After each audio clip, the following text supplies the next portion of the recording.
নমস্কার বন্ধুরা, আজকে আমি তোমাদের জন্য নিয়ে এসেছি চিকেন দিয়ে তৈরি একটা ইউনিক স্ন্যাক্সের রেসিপি, যার নাম চিকেন ডোনাটস। এটা খেতে যেমন সুন্দর তেমনি বাড়িতে বানিয়ে নেওয়াও কিন্তু খুবই সহজ। তাহলে চলো চিকেনের এই ইউনিক স্ন্যাক্সটা কিভাবে বানাতে হয় সেটা দেখে নিই। আর আমি সুস্মিতা তোমাদেরকে আমার চ্যানেল ইয়ামিরস বাংলাতে স্বাগত জানাই। এই রান্নাটার জন্য প্রথমেই আমি দুখানা চিকেন ব্রেস্টকে মিক্সার গ্রাইন্ডার জারের মধ্যে দিয়ে ভালো মতো পেস্ট করে নিয়েছি।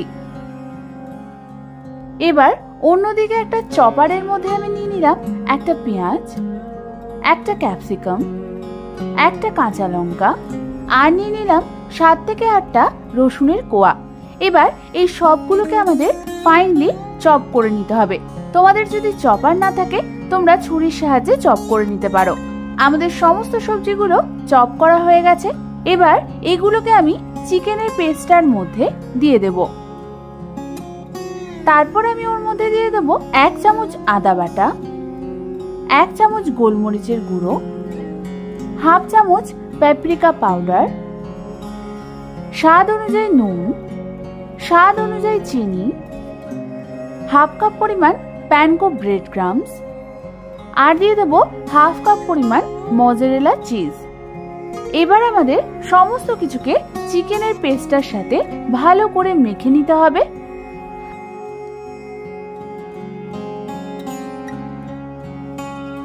আমাদের সমস্ত কিছু চিকেনটার সাথে ভালো করে মাখা হয়ে গেছে। এবার আমি এর থেকে কিছুটা অংশ তুলে নিয়ে একটা ফ্রাইং প্যানের মধ্যে ভেজে দেখব এর ভেতরের নুন মিষ্টি ঠিক আছে কিনা। এটা টেস্ট করার পর যদি তোমাদের নুন মিষ্টি লাগে তোমরা এই সময় এখানে অ্যাড করতে পারো। এবার আমি অন্যদিকে কোটিং এর জন্য নিয়ে নিয়েছি 2 কাপ পরিমাণ প্যানকো ব্রেড ক্রাম্বস, 1 কাপ পরিমাণ ময়দা। এই ময়দাটার মধ্যে আমি দিয়ে দেব হাফ চামচ পরিমাণ নুন আর দিয়ে দেব হাফ চামচ পরিমাণ গোলমরিচের গুঁড়ো। নুন আর গোলমরিচ দিয়ে ভালো করে ময়দাটার সাথে আমাদের মিশিয়ে নিতে হবে। তারপর আমি অন্যদিকে একটা বোলের মধ্যে 2খানা ডিম ফাটিয়ে নেব। এবার ওই ডিমের মধ্যেও আমি দিয়ে দেব হাফ চামচ পরিমাণ নুন আর হাফ চামচ পরিমাণ গোলমরিচের গুঁড়ো। তারপর নুন আর গোলমরিচ দিয়ে ডিমটাকে আমাদের ভালো করে ফেটিয়ে নিতে হবে। আর আমি এখানে নিয়ে নিয়েছি কিছুটা পরিমাণ সাদা তেল। এবার প্রথমেই আমাদের সাদা তেল কিছুটা পরিমাণ নিয়ে হাতের তালুতে ভালো করে মাখিয়ে নিতে হবে। তারপর কিছুটা পরিমাণ চিকেন পেস্ট নিয়ে হাতের সাহায্যে এইভাবে গোল করে নিতে হবে। ঠিক এইরকম ভাবে ভালো মতো গোল করে নেওয়ার পর আমি একটা আঙ্গুলের সাহায্যে এর ঠিক মাঝখানটাতে এইভাবে গর্ত করে দেব। দেখো তোমরা, আমি এই চিকেনের পেস্টটাকে ডোনাটের মতো শেপ দিয়ে দিয়েছি। তারপর আমি এটাকে দিয়ে দেব ময়দাটার মধ্যে। তারপর ময়দা দিয়ে আমাদের ভালো করে সব দিক কোট করে নিতে হবে।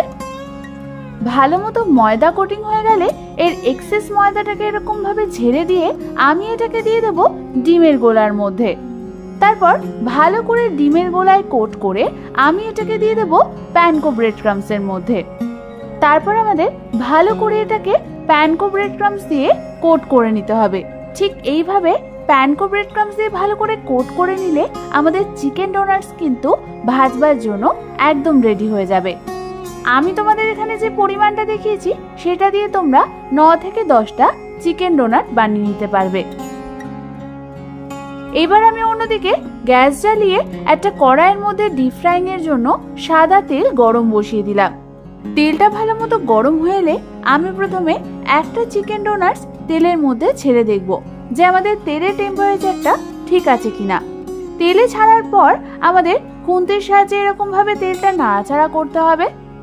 এই সময় আমাদের গ্যাসের ফ্লেমটা থাকবে মিডিয়াম টু হাই।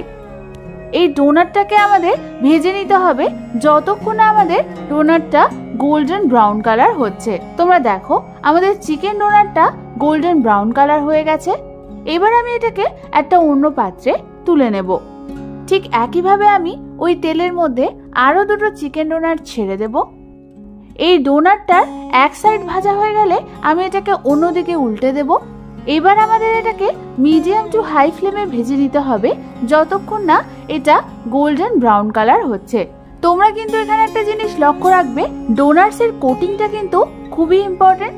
এটা ভালো মতো না করলে কিন্তু ভাজবার সময় ডোনাটস এর গাগুলো ফেটে যেতে পারে।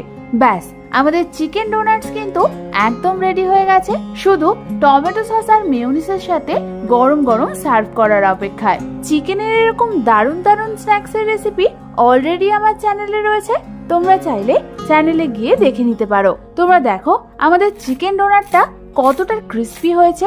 আমি তোমাদের এখানে একটা চিকেন ডোনাট ভেঙে দেখাচ্ছি। কি দেখে খেতে ইচ্ছা করছে তো?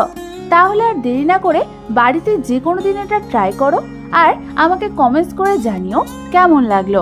আমার চ্যানেলে যদি নতুন হয়ে থাকো তাহলে নিচে থাকা সাবস্ক্রাইব বাটন প্রেস করে আমার চ্যানেলটাকে সাবস্ক্রাইব করে নিও আর পাশে থাকা বেল আইকনটাও প্রেস করে দিও। আমি আবার চলে আসবো তোমাদের কাছে নতুন কোনো রেসিপি নিয়ে।